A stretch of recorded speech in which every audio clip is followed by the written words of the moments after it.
Hasto Kristianto diangkat lagi jadi sekjen sama Mak Banteng. Ini rekor ini. Rekor sekjen terlama 3 periode. Ada yang bilang Mak Banteng memang cocok dengan pelayanan dari si Hasto. Ciri khas politik das-des, konfrontatif, kasar begitu ya. Ini bisa dieksekusi sama Hasto. Makanya ini kesayangan banget Hasto Kristianto ini. Tapi ada juga yang komentar, PDIP ini gimana sih? Koruptor kok dijadiin sekjen? Malu-maluin. Kayak gak ada orang lain di partai ini. Orang lain tuh sebenarnya banyak ya. Mentereng-mentereng nama-namanya. Ada Ahmad Basarah, ada Andi Wijayanto, ada Said Abdullah, ada Utut Adianto, bahkan nama Bambang Pacul pernah muncul digadang-gadang menjadi pengganti dari Hasto Kristianto. Tapi kalau nama yang terakhir kayaknya ini Jokowi banget ya. Mana mau Mak Banteng. Bahkan di sidang tahunan MPR kemarin Bambang Pacul itu sampai sungkem sama Pak Jokowi.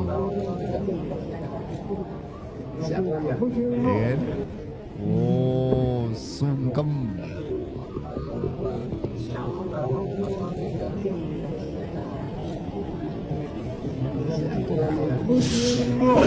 Sungkem dan hormat begitu ya. Orang ini memang sangat mengagumi sosok Joko Widodo. Dulu kader PDIP yang begitu dia hormati, tapi sekarang sudah dipecat dari partai begitu.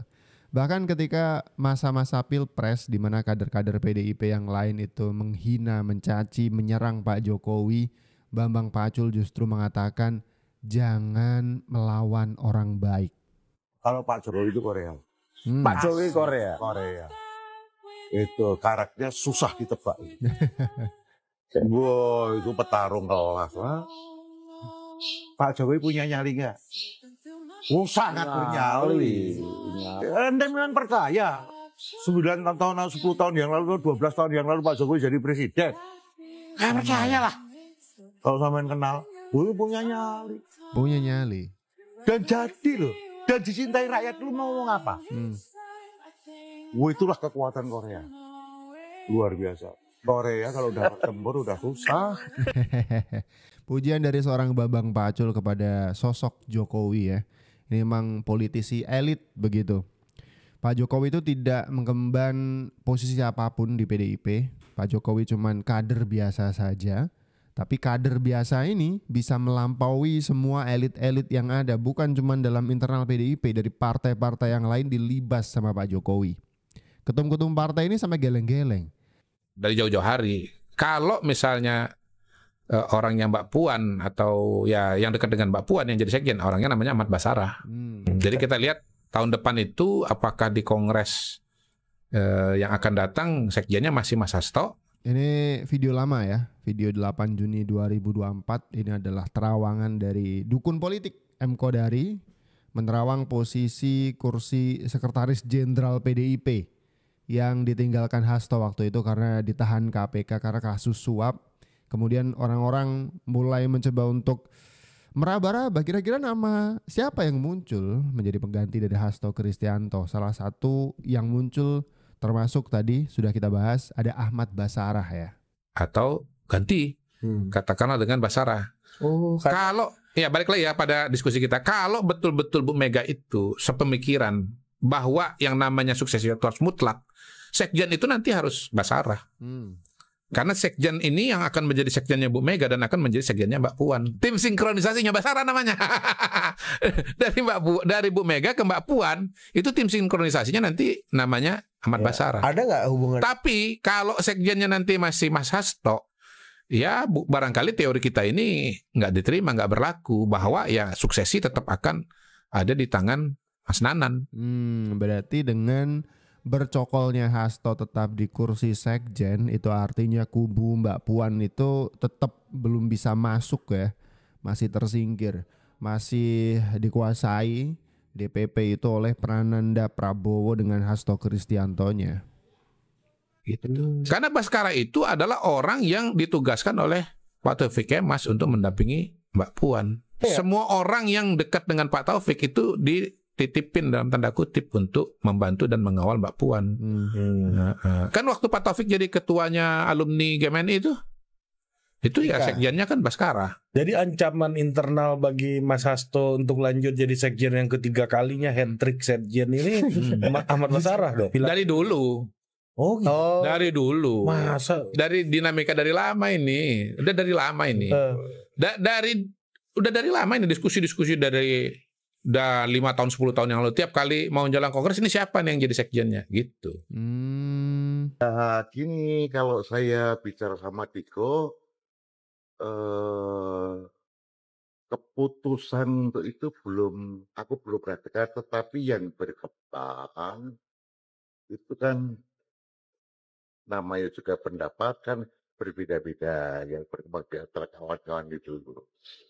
Ada yang pengen segera masuk, ada kepengen yang masuknya nanti aja, kita lihat perkembangannya dulu kayak apa. Kemudian ada yang mengatakan udah nggak usah masuk. Oh, ini Bambang Pacul mengatakan internal PDIP terbelah menjadi 3 soal dukungan kepada pemerintah ya.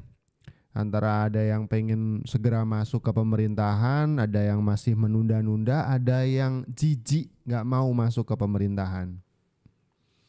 Ini mengkonfirmasi ada perpecahan di dalam internal PDIP ya. Soal bagaimana langkah dan sikap kepada pemerintahan. Kalau Bambang Pacul kayaknya tipe orang yang lebih dekat dengan Pak Jokowi dan juga lebih bisa diterima oleh Pak Prabowo daripada kader-kader PDIP yang lainnya. Apakah sebaiknya Bambang Pacul menyeberang saja? Karena toh sekarang kursi sekjen masih dipercayakan Bu Mega kepada Pak Hasto, yang tentu saja ini akan menyerang habis-habisan Pak Jokowi. Karena sedari di penjara kemarin saja serangannya tidak pernah surut begitu. Apalagi sekarang sudah bebas dan sudah dikembalikan lagi jabatan sekjennya kan begitu. Gimana nih Pak Bambang Pacul? Atau menurut kalian seperti apa nih? Coba komen di kolom komentar di bawah. Halo Bu Wati, ya siap. Mau pesan apa Bu? Kementerian, kepolisian, dan kejaksaan Bu. Oh iya Bu. Tapi kalau misalnya nggak tiga-tiganya bisa Bu? Oh nggak bisa? Ibu nggak bakal datang ke rapat tahunan MPR? Oh, tapi Ibu nggak datang ke rapat tahunan MPR karena nggak bisa dikasih tiga-tiganya atau karena Pak Owi datang Bu? Kalau ngomongin yang dibenci sama Bu Wati gitu ya, bukan cuma Pak Owi kok, Pak BY juga dibenci. Bahkan Pak Nababan mengatakan Megawati itu paling nggak suka salaman sama 2 orang. Yang pertama adalah Amin Rais, yang kedua SBY. Dan sekarang nambah, ada Pak Jokowi. Semua kok dimusuhin sih Bu. Orang-orang itu pada nyari temen. Bahkan Pak Prabowo tuh bolak-balik ngomong ya kan. 1 temen itu kurang, 1000... Gimana sih kalimatnya? Iya betul, 1001 temen itu kurang, 1000 musuh kebanyakan. Tuh gimana kemarin? Lupa gitulah. Yang jelas nyari temen begitu. Bukannya nyari musuh. 1 temen kurang, 1000 musuh kebanyakan atau gimana? Lupa saya. Tapi ternyata ini dibikin guyonan sama netizen. Gak mau datang tuh karena ada Pak Jokowi di sana atau gak dapat jatah menteri. Iya. Yang mana nih? Yang mana? Kira-kira kalau menurut kalian yang mana? Kenapa Mak Banteng gak mau datang ke sidang tahunan MPR kemarin? Dan bahkan kemarin Mensesnek juga konfirmasi hari Minggu tanggal 17 Agustus Mak Banteng gak mau datang ke upacara bendera di istana. Fix ini. Gak dapat menteri. Gara-gara itu pasti. Saudara, Anda masih bersama kami dalam Kompas Siang. Sekjen PDI Perjuangan Hasto Kristianto kembali menjalani sidang lanjutan dalam kasus suap dan perintangan penyidikan Harun Masiku. Sidang digelar di Pengadilan Tipikor Jakarta dengan agenda pembacaan eksepsi atau nota keberatan atas dakwaan jasa penuntut umum KPK.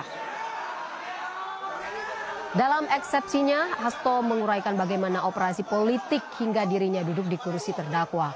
Hasto mengaku menerima berbagai intimidasi sejak Agustus 2023 hingga masa pemilu 2024. Puncak intimidasi menurut Hasto terjadi saat PDIP memecat Presiden ke-7 RI Joko Widodo.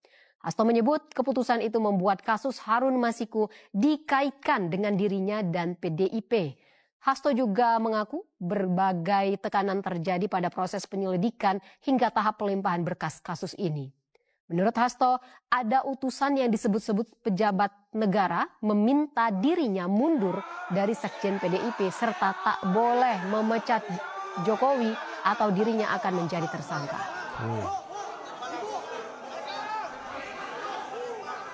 Pasca wawancara tersebut, tekanan terhadap saya semakin meningkat. Terlebih pada periode 4-15 Desember 2024 menjelang pemecatan Bapak Jokowi oleh DPP PD Perjuangan setelah mendapat laporan dari Badan Kehormatan Partai. Pada periode itu ada utusan yang mengaku dari pejabat negara yang meminta agar saya mundur, tidak boleh melakukan pemecatan atau saya akan ditersangkakan dan ditangkap. Dan akhirnya pada tanggal 24 Desember 2024, yakni 1 minggu setelah pemecatan para kader partai, pada pagi harinya dibocorkan terlebih dahulu ke media dan pada sore menjelang malam saya ditetapkan sebagai tersangka bertepatan dengan malam Natal ketika kami sedang merencanakan ibadah misa Natal setelah hampir 5 tahun tidak bisa merayakan Natal bersama keluarga secara lengkap. Apa saya bilang? Sejak Hasto ditahan KPK karena kasus suap, bahkan vonisnya sudah terbukti ya melakukan suap. Sejak di dalam tahanan, Hasto itu tidak pernah berhenti untuk menyerang Pak Jokowi, rajin sekali.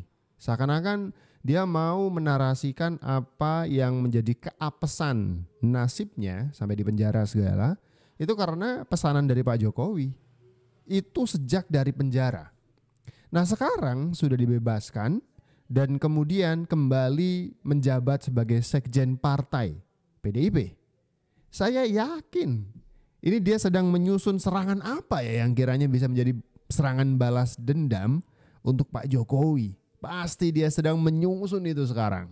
Tungguin aja. Saya itu udah diem loh ya.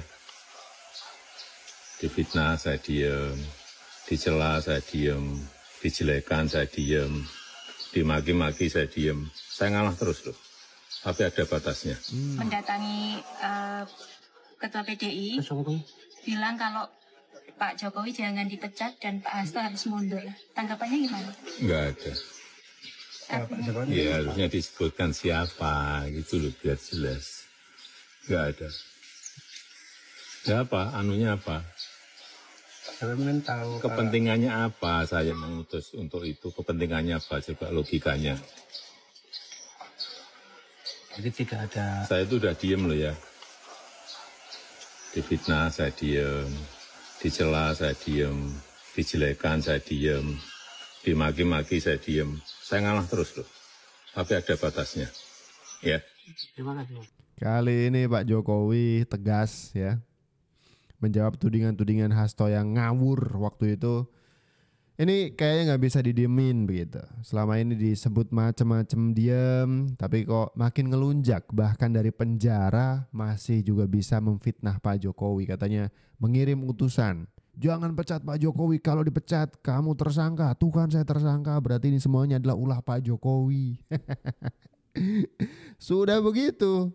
Makanya kalau sekarang bebas, ini makin menjadi-jadi. Jokowi difitnah jadi penyebab Hasto Kristianto tersangka korupsi, sengaja diadu domba. Guys, penetapan Hasto Kristianto jadi tersangka terus memunculkan opini-opini liar. Salah satunya tuh, masa Jokowi difitnah guys? Katanya jadi penyebab utama kenapa Hasto dijadiin tersangka KPK. Dugaan fitnah dan adu domba ini dijelasin sama Sudiran Parimados dari Sentral Politika. Dia jelasin emang ada yang sengaja membelokkan penetapan tersangka Hasto. Tujuannya ya biar demokrasi di Indonesia kelihatan hancur karena ada politisasi hukum. Soalnya ya, Jokowi kan udah bukan presiden, jadi nggak mungkin masih punya power buat kriminalisasi politikus. Apalagi dari PDIP juga terus bilang, ini tuh upaya bikin partai nggak stabil menjelang Kongres. Guys, update terbaru kasus ditetapkannya Hasto Kristianto, Sekjen PDI Perjuangan. Banteng mulai playing victim. Jual kesedihan. Seruduk kiri kanan. Menyalahkan Pak Jokowi. Apa Pak Jokowi diem-diem aja di Solo disalah-salahkan. Jangan-jangan Hasto Panuan Jokowi disalahkan. Ya, jangan-jangan penggorengannya hitam, Jokowi juga disalahkan. Nggak usahlah nyalah-nyalahin orang, ya. Nggak usahlah playing victim, jual-jual kesedihan. Hadapi saja proses hukumnya. Kalau tidak bersalah, ya, lampirkan bukti-buktinya. KPK tidak mungkin sembarangan menetapkan Hasto menjadi tersangka, guys. Ini penyelidikannya sudah panjang. Ya, hadapi saja. Jadi nggak usah menyalah-menyalahkan Pak Jokowi. Ya, bagaimana itu ceritanya? Coba komennya anak-anak jenderal. Komen. Kalau misalkan memang percaya dirinya tidak bersalah dan petersangkaan dari KPK itu adalah setiran dari Pak Jokowi, waktu kemarin dikasih amnesti sama Pak Prabowo harusnya ditolak. Kan percaya bener, ya kan? Saya bener. Ya udah, lanjut aja. Banding misalkan. Kenapa diterima amnestinya? Kenapa? Ya elah. Coba deh kalian komentar juga nih. Silahkan tulis di kolom komentar di bawah.